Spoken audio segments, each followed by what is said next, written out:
Hello and welcome to another episode of 1000 Actually Fun Books, where we review books of every genre, looking for the best of fun escapist books that everyone can enjoy. Okay, today we're doing Project Hail Mary by Andy Weir. Pretty sure that's how you pronounce it, Andy Weir. This is the same person who brought us The Martian, and I have both read the book and watched the movie of The Martian and thoroughly enjoyed both. So I thought I would give this one a try. And this is a book that heavy emphasis on the science of science fiction. This is somebody who loves their science and loves to science their way out of problems. As I was reading along this, so I got flashbacks back to my high school physics classes, because I'm like, oh wow, all these physics ideas. This is somebody who, when the preschool program was like, there's a problem, let's fix it with science. And this author took that to heart. This is a book where you are continuously set forth with a whole bunch of problems. A series of unexpected failures in mechanics and biology and chemistry and everything you can think of. And he has to science his way out of the problem, or engineer, it depends on the problem. And it's fun.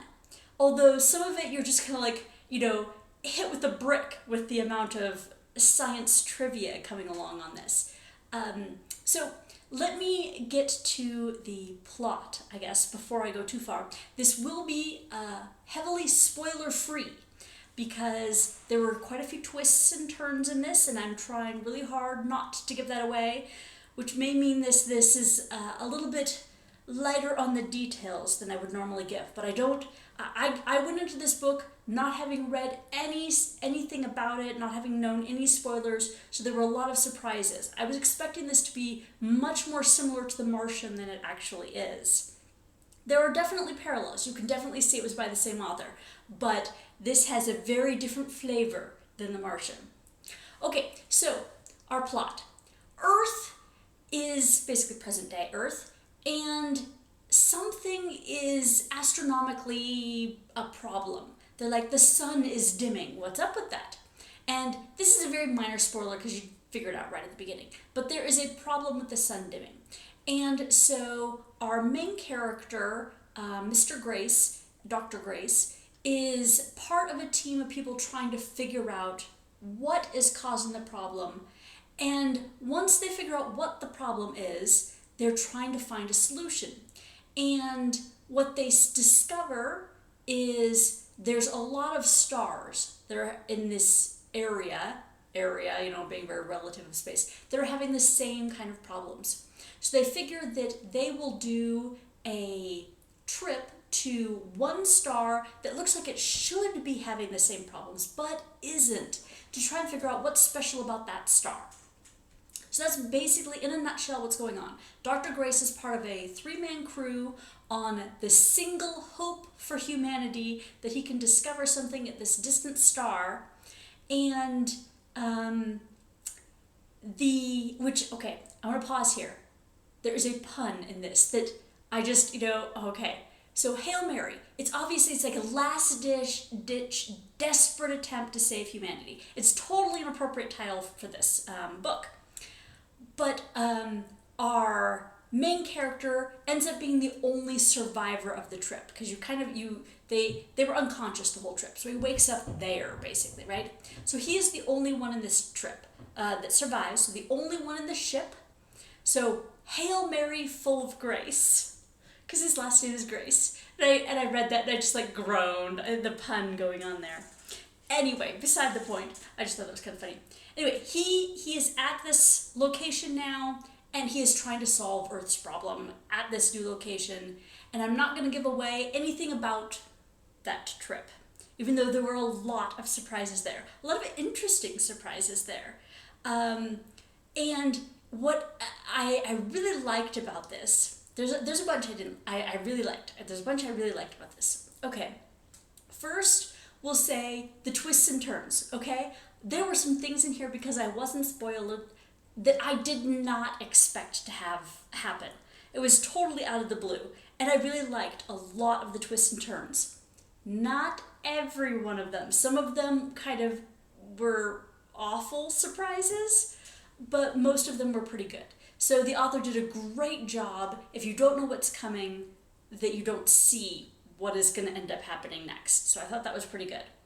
Another thing I really liked is our main character. So our main human, because he's all by himself for a good portion of the book, I do like him a lot. I liked his, he was very clever. Obviously, if he's going to fix everything with science, he better know a lot of science. And so he did a great job with that. And the supporting characters were, for the most part, well written and interesting and good. And I really liked what the author basically was like, let me speculate a problem and see if this was a real problem in real life, how could I fix that with science, okay? How could I do this thing that without, because obviously the author has to set up certain parameters of what the thing is that's the problem. But then he's like, okay, if these parameters were in place, what would I do to solve my conundrum? And that's basically what the author is doing, is just setting up a whole series of what if this, what would I do in this situation? And then he has our main character solve them. So it's fun to go through and see that. Although it can get, like I said before, a little bit like a fire hose of science information. Some of it is very detailed, realistic science. For example, at the beginning, he thinks there's something weird. He wakes up and he has lost his memory. So he wakes up and he's like, what's going on? And he feels like there's something off in the environment. What? So he tries to figure it out, and he does it like, he throws something up and it catches it. And he's like, there's something off about this. Like, you've lived your whole life on Earth. How do you figure out when there are no windows that you're in space and you don't, and he figured out gravity was wrong. And he's like, you can't be on Earth and have gravity wrong. It doesn't work that way. And he did a couple of experiments. So you follow through on basically the high school level math of him figuring out what gravity actually is. Like, he's a high school teacher, middle school teacher, I guess, but a high school level math, and he is walking you through the actual math of that. Now, for the most part, he doesn't do that. For the most part, he calculates it, but you skip all the actual calculation. He needs a number of something to get from here to there based on the curvature of space or whatever, and he just solves it. He tells you he does a whole bunch of calculating, but you don't actually see the calculation, which is good because otherwise this would be a very boring book. But the character, I assume, like the author, is very excited about all the math he has to do, which is good because he has to do a lot of it. Anyway, so all the clever problem solving makes for an impressive character, right? He's obviously highly intelligent. He is kind and compassionate in areas where he has to make a choice of being self-sacrificing or not. He is, I guess, gentle with others for the most part. You kind of see this in contrast to some other characters who are very harsh. He's not always pragmatic about that, because he can be sometimes more gentle than the situation calls for. Likes kids, he just seems like an all-around nice guy. So I like him as a character. He has character development, which is interesting because this is a plot-driven, not a character-driven book for the most part. And on a plot-driven book, you tend to not have grand character arcs. But this book does. It has a character arc for our main character where he has character growth, and you see it. It's not very subtle. It's very in your face on what it is that he does for his character growth. But I thought they did a good job with that. Let's see. Without giving any more of the unexpected stuff away, that's about all I can say about that. I will say my couple of things that I didn't necessarily like. One is the structure of the book. Now, this is kind of important for the way the book is written, the way things are revealed in it. But what it is it's very frequent present, past, present, past, present, past. Throughout the entire book, it never ends. You're always getting flashbacks. So our main character starts the book with amnesia. He wakes up and is like, what is going on? And he gets flashbacks that tell him what he's doing and why he's there. Like, he doesn't immediately know what's going on, right? And so the flashbacks are him recovering his memory.